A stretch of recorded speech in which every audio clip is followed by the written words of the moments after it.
Welcome into the latest edition of Extra Time. Gab Marcotti joins us alongside Craig and Shaka. Gab, is Ronaldo the only player stopping this golden generation of Portugal? Well, is he like holding them back, you mean? Is that the question? That's the suggestion. No, that's absolutely ridiculous. No, I think some players are holding themselves back, and I point to Rafael Leao, who in terms of gifts, of ability, should be one of the best wingers in the world. Certainly at the back, like I said, Renato Vega makes my eyes hurt every time I see him play. But yes, the others, João Neves, Vitinha, that's all very, very exciting. But you can't blame Cristiano Ronaldo for everything. You can blame him for many things. But no, he's not holding them back. And Roberto Martinez knew he was going to be there when he took the job. Presumably had a plan for Cristiano. The taboo of dropping Cristiano, if you think you can do better without him, was already broken in the World Cup.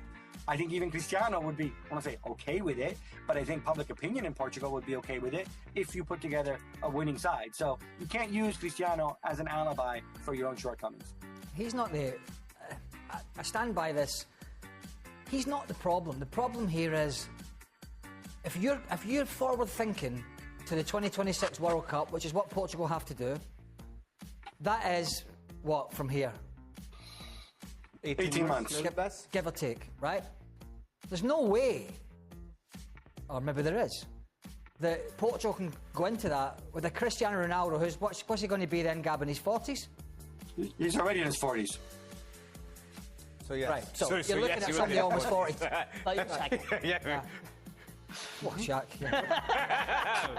You're knocking on a bit. My point is if you're progressive thinking about how you're going to take this country forward, and they have got some talented players, and I do agree Rafael Leao is such a frustrating player, but you have to look to the future and say, right, can I go into a World Cup with Cristiano Ronaldo well in my 40s in as a guy who's going to lead the line?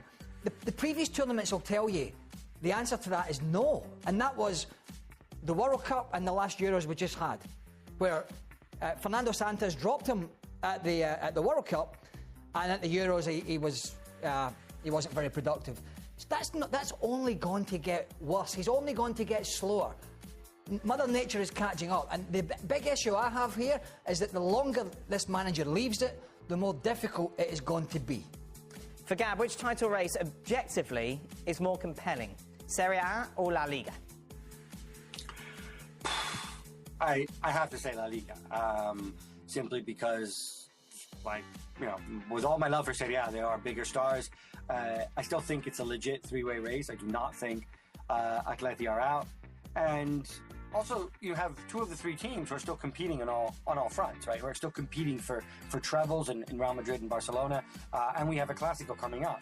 Whereas in Italy, you have Inter, as Simone Inzaghi likes to remind us, who are competing for the quadruple, because he's counting the Club World Cup, of course. But the reality is, Atalanta are out of everything. Napoli are out of everything. Atalanta, I think their defeat this past week, it doesn't cut them out, but it sets them back a little bit. So still compelling, still more exciting than Liverpool with their 29-point lead in the Premier League. So I'll give you that. But yeah, for me, it's La Liga. Live on ESPN, I'm told. I believe so. It's the most thankless job. Steve Nichols' personal big shout out today to Vitor, who works on this show, who was given the unwanted task of helping Stevie fix his computer. Let me tell you something. So who told him to go up and help Stevie? I had a front row seat to that. I was hilarious. Talk us through it, Shaq. What did you see? Hour and a half of Vitor literally banging his head on the desk. And what contribution was Stevie making? None. Stevie was just there going, I told you. Honestly, it was the funniest thing ever. Vitor, he learned one of life's great lessons today. Yeah. If he didn't already know that, maybe it was just because he's a nice guy, that never, ever, ever, even when asked, even if it comes right from the top, do not go up there to help him at his desk with any computer or technical issues. So funny. Because it's a long, laborious, drawn-out affair that came to it hit the buffers, and it hit the buffers without any resolution. No, so it has to be done. And Stevie finished up with, well, thanks for nothing. Yeah. Okay. Okay, that's so funny. I tell you, so this is the thing, Peter didn't realise. I tell you how long Stevie knew it was going to be. He brought lunch in. He brought lunch in for me to say thank you for helping, but I came in late today, so Vitor got the... See, you're soft. You're soft. No, I don't mind helping. No, but you help him. If he even looks at me for help with the computer... No, I know. But I just feel bad for him. Why? Because he's so incompetent. Yeah, but this is my problem. If you continue to do something for somebody, they'll never learn. He's never going to learn anything. He'll have to. He won't, Craig. Sack him. Sack him. That's it. Right, come on. Who has provided more value for money, Shaq? Kai Havertz or Darwin Núñez? Kai Havertz. Kai Havertz. I can't offer much. I can't offer much more than that. But Kai Havertz. Yeah, I would probably. Yeah. I mean, he started the bulk of all the games. Yep. Núñez is... Yes, you know, bit part. But Liverpool have won Gab, things with nothing. Núñez in the squad, and Arsenal haven't won anything with Kai Havertz in the I'm squad. not a huge fan of either, if I'm being honest. There we go. Gab?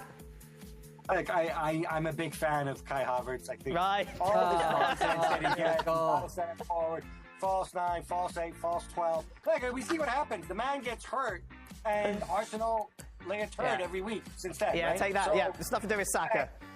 Kai Havertz just scored a goal to win a Champions League final, right? Where have they laid the top? They're in the quarter-final of the Champions League. They're playing Real Madrid. They were already behind Liverpool in the league. That's really... They're not behind them where they are now because... I quite like that phrase. I wonder why are Arsenal looking to buy a striker? Oh, I wonder. Who is under more pressure? Are they really? Like the one they bought in January? Didn't they offer Ollie Watkins 10p to come? So they say. Well, they're going to buy a striker in the summer, otherwise they're never going to win the league, and he's going to get sacked. End of story. There you go. Who's under more pressure at their respective clubs, Gab? Motta, Amorim or Postecoglou? Oh, good question. So, I think Amorim, of those three, Amorim is under the least amount of pressure because he just arrived, and I think they would look absolutely ridiculous. Not that Jim Ratcliffe finds other ways to look ridiculous.